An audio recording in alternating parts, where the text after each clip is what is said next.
Salam damai dan sejahtera di dalam nama Tuhan Yesus Kristus. Hari ini kita kembali belajar mengenal Alkitab.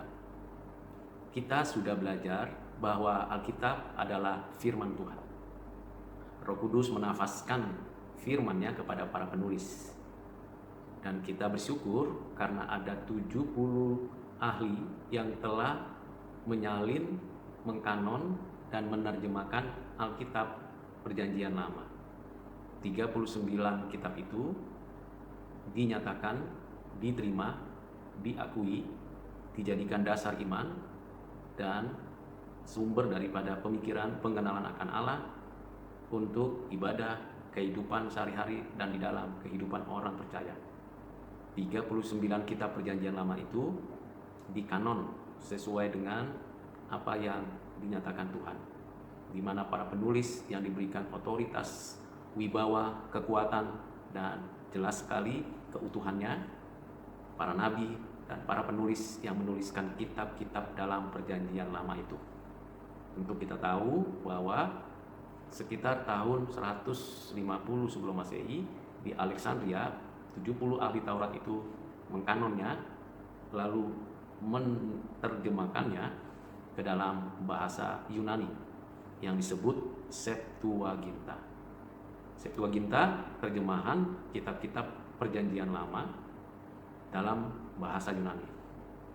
Tentu kita tahu bahwa manuskrip yang ditemukan yang sudah hasil daripada salinan-salinan itu menjadi dasar sumber penerjemahan dari kitab-kitab itu ke dalam bahasa Yunani, yang pada zaman itu konteksnya memang pengaruh bahasa Yunani di wilayah Asia Timur kuno, di wilayah Asia dan sekitarnya betul-betul terjadi sebagai alat sarana berinteraksi, berkomunikasi. Jadi bukanlah kebetulan penerjemahan Alkitab bahasa Ibrani, kitab-kitab Perjanjian Lama ke dalam bahasa Yunani, karena memang dibutuhkan. Mengapa dibutuhkan? Karena memang tidak ada lagi kerajaan Israel yang berdiri, dan juga tidak ada lagi pada waktu itu nabi yang diutus, dan kitab-kitab yang ditemukan, diterima, dipelajari dari manuskrip yang ada, di mana ada ribuan manuskrip di tiap-tiap kitab Perjanjian Lama itu, lalu dikumpulkan, dikanonkan, diterima menjadi satu kesatuan yang utuh, disebut kitab-kitab itu namanya Septuaginta, di mana diterjemahkannya, dikanonkannya di Alexandria di Mesir. Kita bersyukur bahwa dalam kitab-kitab Perjanjian Lama ini kita belajar kisah penciptaan, kejatuhan, dan penebusan yang tentunya belum teraktualisasi, tergenapi semua apa yang dinyatakan Tuhan di dalam Perjanjian Lama, khususnya berkaitan dengan kehadiran Mesias, Juru Selamat yang menebus umat pilihannya. Selama 400 tahun Tuhan tidak mengutus nabinya lagi.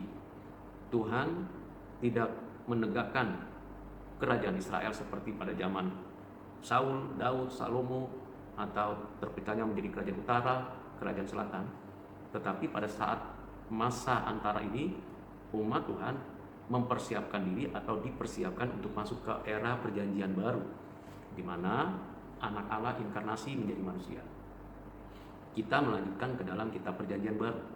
Kitab-kitab Perjanjian Baru, 27 kitab itu ditulis oleh para rasul, penulis kitab, dan tentunya kita bisa tahu, kita bisa mengerti tulisan-tulisan yang dinafaskan oleh Allah itu kepada para penulis dituliskan dalam bahasa Yunani. Dari mulai kitab-kitab Injil, surat, sampai kitab Wahyu, keseluruhannya dalam satu kesatuan. Tiap-tiap kitab Injil, kitab Kisah Para Rasul, surat Paulus kepada jemaat, surat kepada 3 pribadi, dan kitab-kitab atau surat-surat umum serta kitab Wahyu, seluruhnya itu diterima oleh orang Kristen, orang percaya, murid-murid Tuhan. Dari satu tempat ke tempat yang lain ada penyalinan kitab, ada penerimaan, dan akhirnya pada abad pertama akhir atau abad kedua diterima sebagai bagian daripada kitab suci yang meneruskan kitab suci Perjanjian Lama. Jadi lengkaplah kitab-kitab perjanjian lama diterima dan kitab-kitab perjanjian baru diterima. Perbedaannya apa? Kitab-kitab perjanjian lama itu di kanon, dikhususkan dan sudah diterjemahkan dalam bahasa Yunani namanya Septuaginta. Kitab-kitab perjanjian baru, baik Injil, kisah para rasul, surat-surat sampai kepada kitab Wahyu, semuanya sudah diterima oleh orang Kristen, murid Kristus.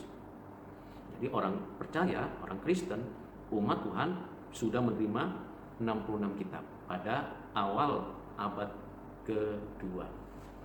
Sehingga utuhlah kita menerima Alkitab dalam bahasa Yunani Septuaginta dan bahasa Ibrani serta bahasa Aramik dan dalam bahasa Yunani untuk perjanjian baru. Seluruhnya diterima menjadi dasar iman, menjadi dasar ibadah dalam berrelasi, dalam berinteraksi dengan sesama, dalam seluruh kehidupan, menjadi dasar fondasi kehidupan orang percaya dari zaman ke zaman sampai sekarang. Tentu kita percaya bahwa semua manuskrip, semua kitab yang disalin ulang, yang diterjemahkan, yang dikanon dan diterima menjadi satu kesatuan itu pekerjaan karya Roh Kudus melalui para penulis, hamba-hamba Tuhan yang menyalin ulang, yang menerjemahkan dan yang meneguhkan semua kitab itu adalah firman Tuhan. Seluruhnya dalam satu kesatuan yang utuh. Kita bersyukur untuk hal tersebut. Sehingga kita mendapatkan pengertian pemahaman tentang siapakah Allah yang kita sembah secara lengkap, utuh, sempurna. Siapakah diri kita sebagai ciptaan pribadi yang sudah berdosa, yang menerima penebusan, yang berjuang dengan iman kepada Allah dan menanti-nantikan kedatangan Kristus yang kedua kali. Dan kita bisa melihat keseluruhan semesta alam, mengerti isi bumi dan segala sesuatu hukum yang ada di semesta alam, baik hukum alam, hukum moral, hukum ilahi dalam sistem kehidupan. Dengan pengertian dan pemahaman seperti itu, kita semakin mengenal Alkitab. Di dalam 2 Timotius 3 ayat 16, kita bisa mengerti manfaat daripada firman Tuhan. Bukan saja kita dapat mengetahui, mengerti kebenaran firman, menyatakan kesalahan kita, memperbaiki kelakuan kita, dan kita hidup di dalam kebenaran itu, tetapi yang lebih daripada itu adalah kita adalah umat yang dikaruniai firman Tuhan. Karena itu kita seharusnya membaca firman Tuhan, merenungkannya, merefleksikannya, dan menaati firman Tuhan setiap hari. Kita bersyukur untuk hal yang sudah Tuhan nyatakan. Kita akan melanjutkan video berikutnya untuk membahas mengenai pengenalan kita akan Alkitab. Tuhan Yesus memberkati.